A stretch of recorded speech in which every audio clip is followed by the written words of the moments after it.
Assalamualaikum warahmatullahi wabarakatuh. Perkenalkan, kami dari kelompok 13 yang beranggotakan Almaida Tatia, NIM 16, dan saya sendiri, Farah Rizky Afianti, NIM 110. Pada video kali ini, kami akan menjelaskan tentang tindakan konsumen dalam keputusan pembelian. Untuk memenuhi tugas mata kuliah perilaku konsumen kelas B, poin dari pembahasan yang akan dibahas ada 3, yaitu tindakan tahapan pengambilan keputusan, studi kasus, dan penutup.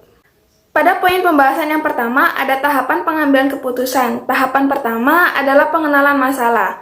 Proses pembelian yang dilakukan oleh konsumen diawali sejak pembeli mengenali kebutuhan atau masalah yang dimilikinya.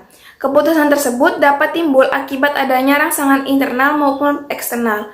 Penjual perlu mengetahui konsumen agar memperoleh jawaban apakah kebutuhan yang dirasakan atau masalah yang timbul, apa yang menyebabkan semua itu muncul, dan bagaimana kebutuhan atau masalah itu menyebabkan seorang mencari sebuah produk. Konsumen berusaha mencari tahu apa yang menjadi kebutuhan dan keinginannya, baik yang sudah direncanakan maupun yang muncul secara tiba-tiba. Perbedaan atau ketidaksesuaian dengan keadaan yang diinginkan dengan keadaan yang sebenarnya akan membangkitkan dan mengaktifkan proses kebutuhan. Lalu, tahapan selanjutnya ada pencarian informasi. Pencarian informasi dapat bersifat aktif atau pasif, internal atau eksternal. Pencarian informasi yang bersifat aktif dapat berupa kunjungan ke beberapa toko untuk membuat perbandingan baik dari segi harga dan kualitas produk. Sedangkan pencarian informasi pasif hanya dilakukan dengan membaca iklan di majalah atau surat kabar tanpa mempunyai tujuan khusus tentang gambaran produk yang diinginkan. Pencarian internal ke memori untuk menentukan solusi yang memungkinkan. Jika pemecahannya tidak dapat diperoleh melalui pencarian internal, maka proses pencarian difokuskan pada stimulus eksternal yang relevan dalam menyelesaikan masalah. Informasi pencarian eksternal ini ada beberapa. Yang pertama yaitu sumber pribadi berupa opini dan sikap dari teman, kenalan, keluarga. Lalu sumber bebas ini berasal dari kelompok konsumen. Selanjutnya yaitu sumber pemasaran berupa iklan. Lalu sumber pengalaman langsung berupa mengunjungi toko atau mencoba produk. Yang terakhir yaitu sumber yang lagi ngetren saat ini. Konsumen mencari apa yang dapat memenuhi kebutuhannya serta keinginannya. Setelah menemukan apa yang diinginkan, baru konsumen melakukan penilaian serta pertimbangan dari berbagai informasi yang berkaitan dengan waktu dan uang yang tersedia untuk membeli. Selanjutnya ada evaluasi alternatif. Evaluasi mencerminkan keyakinan serta sikap yang mempengaruhi perilaku pembelian konsumen. Evaluasi alternatif terdiri dari 2 tahap, yaitu yang pertama menetapkan tujuan pembelian dan yang kedua menilai serta mengadakan seleksi terhadap alternatif pembelian berdasarkan tujuan pembeliannya. Selanjutnya ada keputusan pembelian. Proses pengambilan keputusan pembelian dilakukan setelah melalui tahapan-tahapan sebelumnya. Apabila konsumen merasa puas atas pembelian tersebut, maka akan ada pembelian kembali. Konsumen melakukan pembelian yang nyata berdasarkan alternatif yang telah dipilih.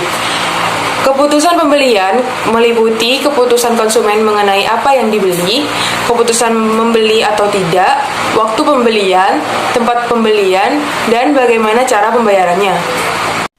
Dan yang terakhir ada evaluasi pasca pembelian. Ada kemungkinan bahwa konsumen merasa tidak puas setelah melakukan pembelian. Hal ini dapat disebabkan oleh harga barang dianggap terlalu mahal atau karena tidak sesuai dengan keinginan atau gambaran konsumen. Konsumen akan melakukan perbandingan antara produk atau jasa yang dibeli dengan produk atau jasa yang lainnya. Hal tersebut terjadi karena konsumen mengalami ketidakcocokan dengan fasilitas tertentu pada barang atau jasa yang telah dibeli, atau mendengar keunggulan tentang merek lain.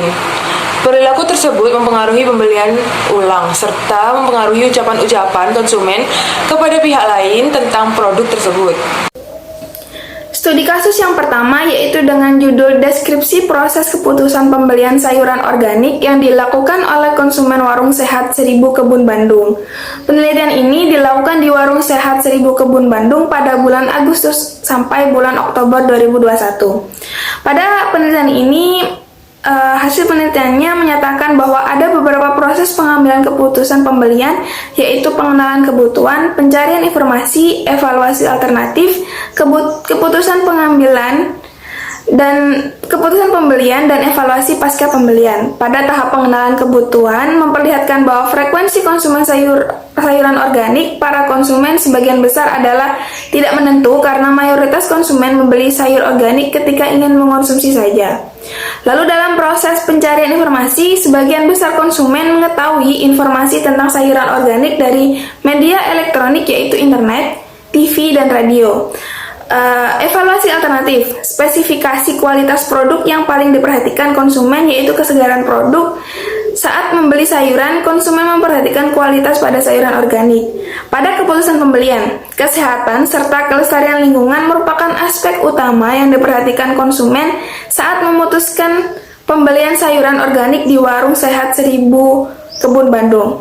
Proses terakhir adalah evaluasi pasca pembelian. Konsumen puas dengan produk sayuran organik yang ada di Warung Sehat 1000 Kebun Bandung. Jika ada kenaikan harga pada sayuran organik yang dijual di Warung Sehat 1000 Kebun Bandung, konsumen tetap melakukan pembelian sayuran organik tersebut.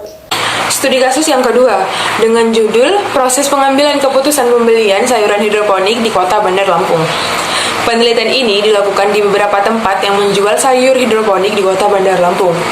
Data yang digunakan pada penelitian ini yaitu data primer yang diperoleh dari hasil wawancara dan observasi secara langsung.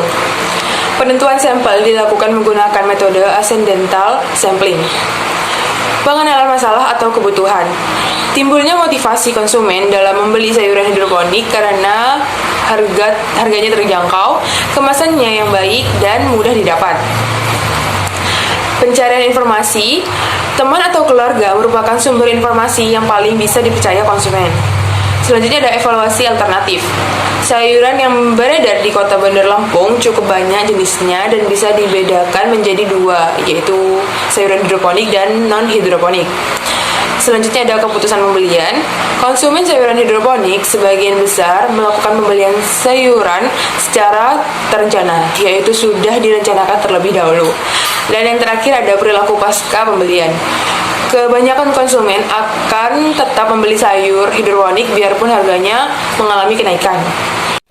Penutup, keputusan pembelian merupakan kegiatan perencanaan masalah yang dilakukan oleh individu dalam pemilihan alternatif perilaku yang sesuai dari dua alternatif perilaku atau lebih dan dianggap sebagai tindakan yang paling tepat dalam membeli dengan terlebih dahulu melalui tahapan proses pengambilan keputusan.